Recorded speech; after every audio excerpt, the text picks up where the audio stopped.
The 2 Tyres Guide to the Pirelli MT60RS.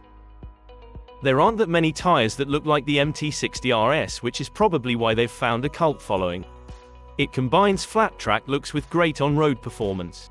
It's the OEM tyre on Ducati's Scrambler and the Triumph Scrambler too, and it's easy to see why.